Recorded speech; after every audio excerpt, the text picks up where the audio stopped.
Hai mayam, nasi se mayam ai video ma pura lak seri mayam. Adum video se koi ki tentha da tau ba takwa to phi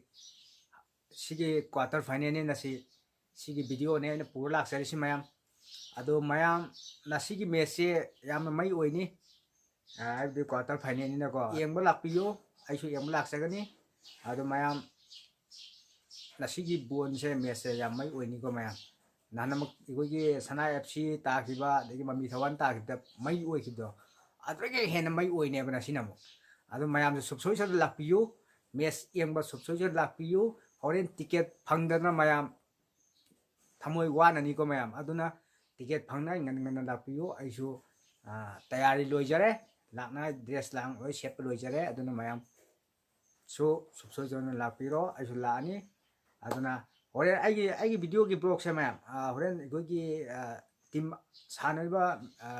match animak ki haibadi mami thawan gi su adu sana fc gi sanaiba team animak ki su ai phaja phaja ba sin ko ai namaga ai semna hona jake na video si yengbada anobu changbira po ara kana channel sida subscribe tawjanbiro bell button sida gi tak nambiro aduga mayam like share tawbudi kawbiyo no mayam ge support ne ngai jari si mayam video makha ta ne emina si mayam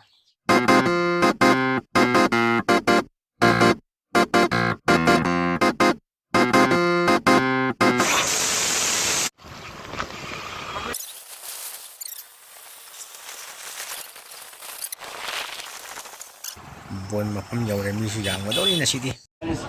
kali mi mo ne sidi pura lai ram thina boina koi ngal len lap ne tu mi phun oi oi lai ram ne na sidi le pe na sidi pam nei tre iran de mi tim mi lao se pa ko ai ji hai ro ki ne world cup ni go world cup ti he le tau ma se tim ko lao do ko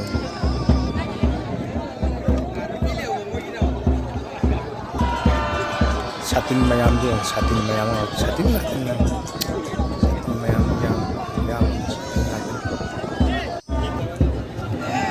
sana FC ki prize pi be gine sana mayam jan da phudi pai jo to so mayam lucky draw da winner ko chi ani to ki prize pi ne mayam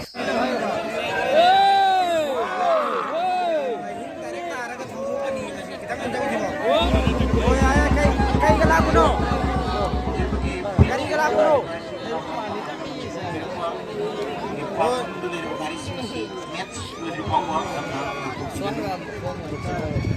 Adukah tuh mana kasih sana lebih jadi menjadi tim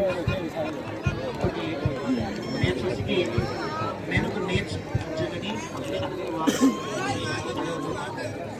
man of the match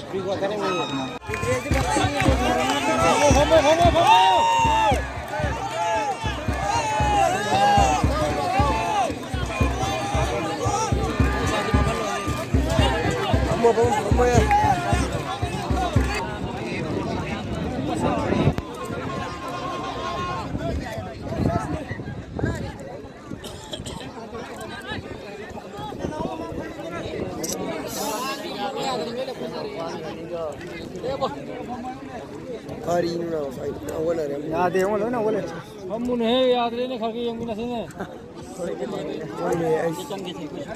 हम तुम भी सुकर खंडी हो सा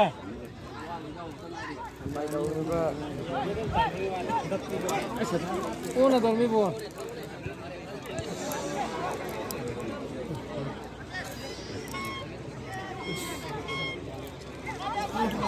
वो का सारा भी यार बोल ना चल बिना ना कोई कौन अदर मान अदर संग ये पन्ना यार ये गरम पाता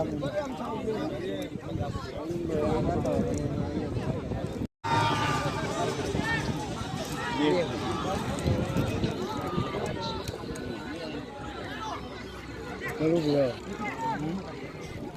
मम्मी बुलाती हेलो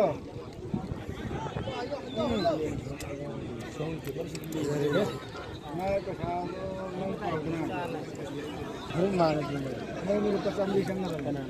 Ada number 5 क्या number 40 लगा 50 लगा मोदी भाई का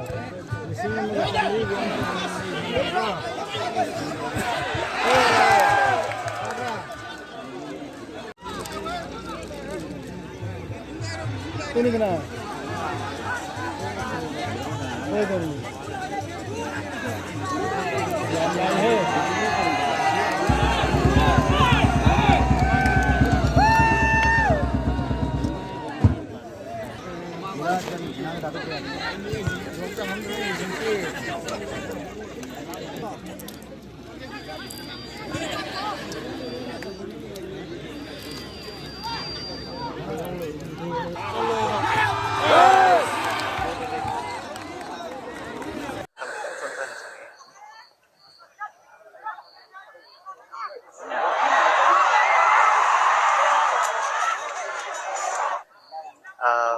Unparliamentary language seasonal tayo di po local sila.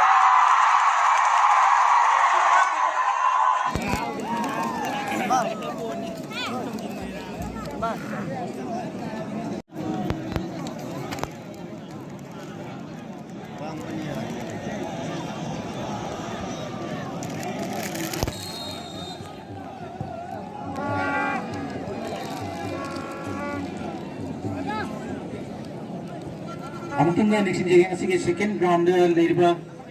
kogi match sing sanam ka team official sing na player list form amutung official digi lobiyo kogi takwa trophy official digi player list lobiyo loina na sanam ka team sing ge player sing na dressing room dasan duna dress up trophy na bigan ka sa jari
FC ani aduga respon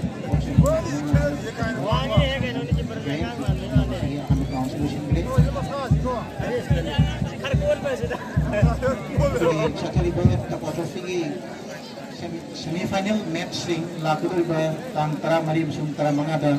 ekoi kamjeri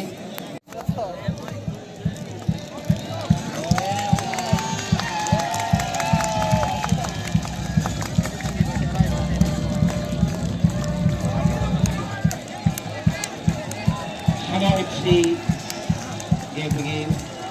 sige winning team mo ginawa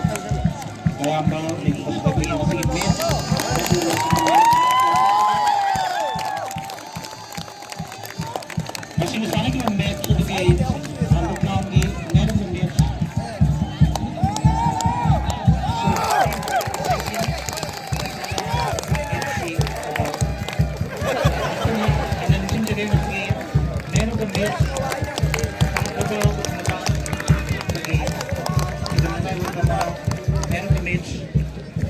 ꯁꯨꯔꯨ ꯁꯅꯥꯁꯤ